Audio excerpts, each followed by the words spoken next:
Guess who's back?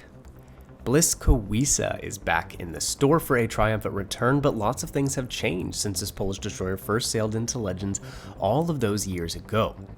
This left me wondering if she would still be competitive today.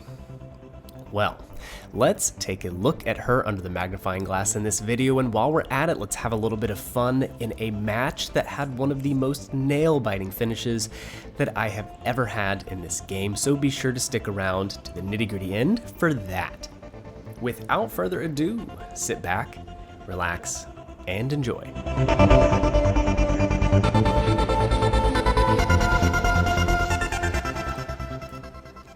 Thanks for stopping by today's video. So let's break this down. First, we're going to talk about the Blyskawica builds.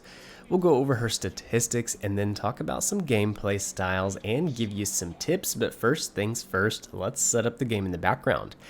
Estuary, domination, and oh man, it's a doozy.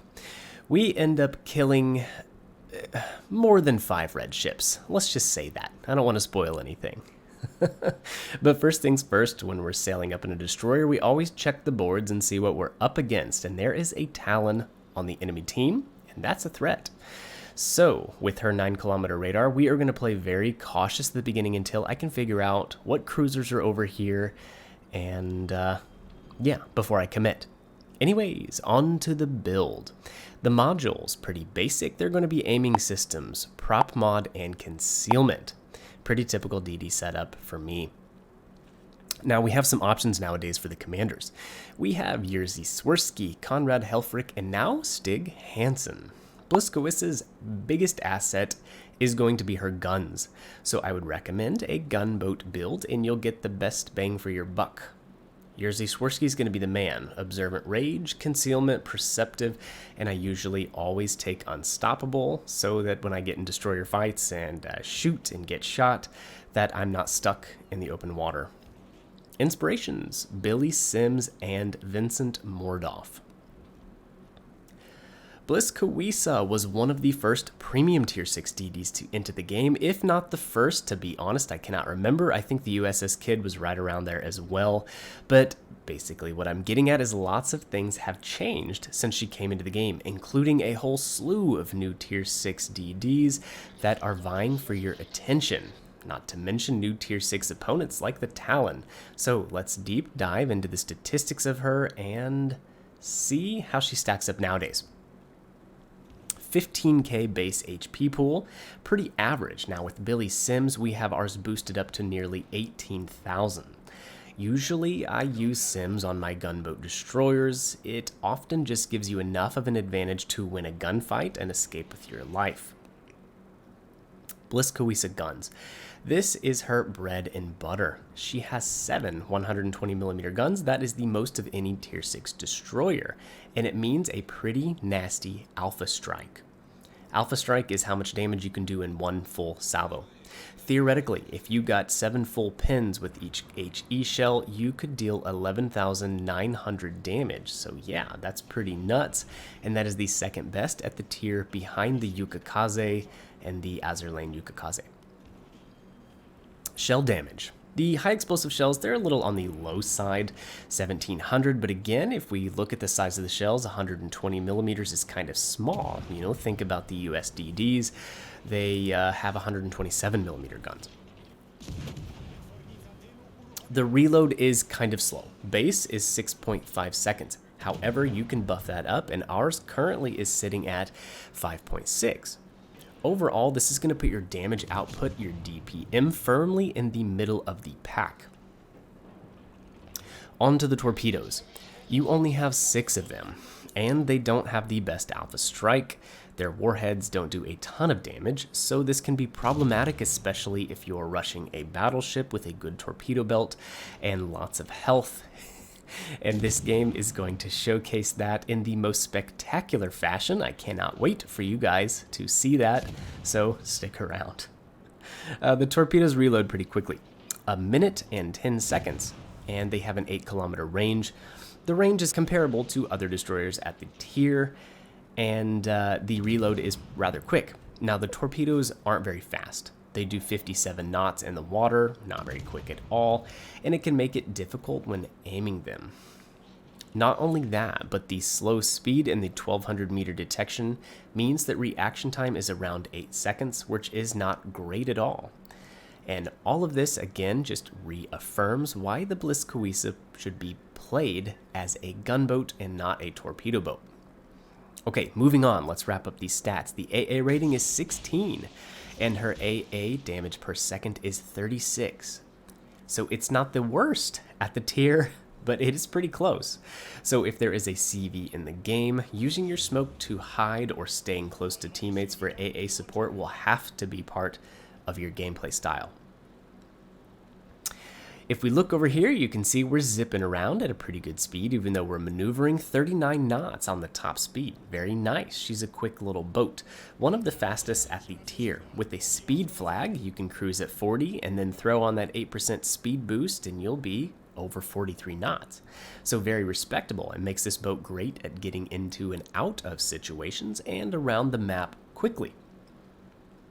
Now, her maneuverability, the good parts of it end there. The turning circle is average and the rudder shift is very bad, 6.4 base. This is the worst rudder shift of all the destroyers at the tier.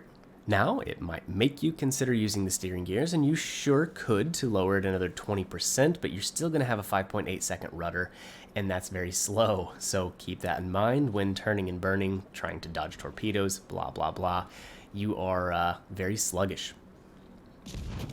Okay, let's check back in to the game. And it's not looking good. The Reds are up nearly double our score. Ace side folded like a cheap chair, and the teammates I have are all pretty close together, kind of clumped up.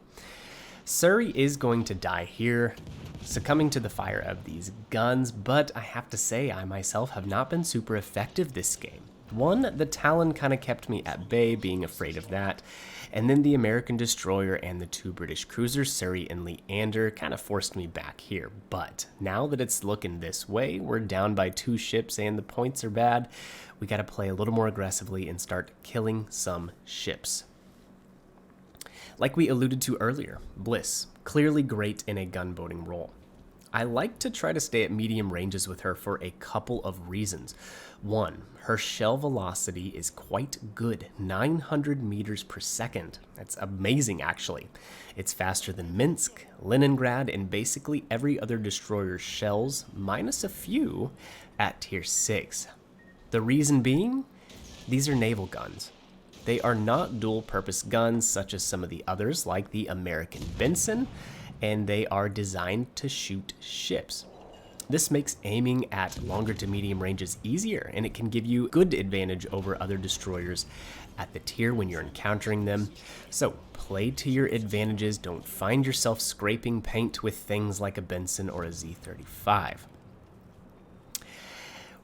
We only have 2 ships left on our team, myself and a Strasbourg, and Strasbourg plays a very, very good game, so I'm trying to do everything we can here just to help him stay in the fight. If we can get the Warspite to maybe catch one of these torpedoes, that would be great. And catch one of them, he does. So, myself and Strasbourg versus 4 enemy ships. When it comes to destroyer engagements, Blyskawica is a pretty large target.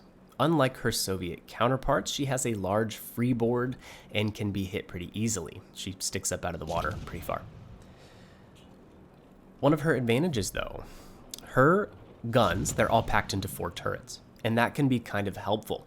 If you have played other 5-turret destroyers such as Leningrad, Vaquelin, and even Benson, you know a lot of times that 5th turret cannot easily get on target, and if you do, you're showing quite a bit of broadside. So having all that firepower packed into few turrets is good. If your turrets get knocked, it's bad. So yeah, a little caveat there. Playing in open water, doing open water gunboating is fine. It can work at longer ranges, again, good shell velocity and good top speed. You just want to pay attention to what has the option to shoot you back. So earlier we made sure only really the Surrey could shoot me, and we did a lot of our shooting when the enemy ship was focused somewhere else. Now we have a perfect opportunity here. Akatsuki is just going to sail directly into me, and that is one of the destroyers at this tier that the Blyskawica can absolutely ruin their day. It is not a fair fight at all. Furthermore, I have him bow in, which is not where you want to find yourself in a destroyer engagement, so we're going to get him off of the board here and see what we need to do next. Smoking up and farming with Blyskawica, it's not a bad strategy at all. You just need to make sure there are no other destroyers in the area, because that is the silliest way to die, sitting in your smoke screen and catching a torpedo. If you do that, you're going to have 88 seconds of fun sitting in the smoke. They have decent smoke screens. And I actually did test a Conrad Helric build with fully packed and with, I think it's Burn It Down XXL in slot 1 to get a little extra fire chance. And again, fully packed with the smoke. But I think losing Perceptive is too big a blow when you're playing a gunboat, as the most important thing you can do is intercept, spot, and kill enemy destroyers. So it's an interesting build, Conrad, but I would much rather stick with the Yerzy Swirski, have Observant Rage, Perceptive, or Twist and Track, whatever you want to call it, so that you have this RPF indicator, as you can see there on the middle of the screen, kind of showing us where the nearest ship is. Right now, it's telling me that the American destroyer is nowhere close, and New Mexico is the ship that needs to go down first. Not only that, but if I get New Mex out of the game, that's my Kraken. Beyond him, there is a Nagato, and again, the American destroyer. I think it's a Mahan. I haven't been paying attention, but he's back over there somewhere pretty far away. Anyways, we are going to send a couple torps at the New Mex, see if we can get him to catch one, and then decide what we need to do.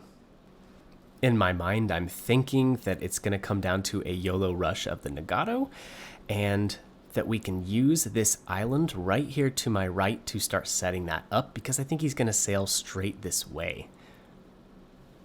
Decap, something's in there. Since the New Mexico is dead, it must be the Mahan. So we're going to do a U-turn, keep my guns on the right side of the ship, and set up this YOLO on the Nagato and see if I can't clutch win this game.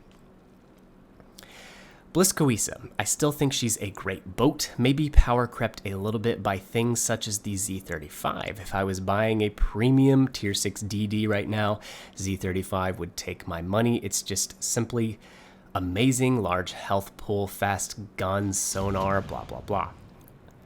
Okay, guns on the right side. Try to gun Mahan down while we point our bow at the Nagato. He's going to want to turn and get his rear guns to shoot me, the Nagato is, so I know he's turning to the right.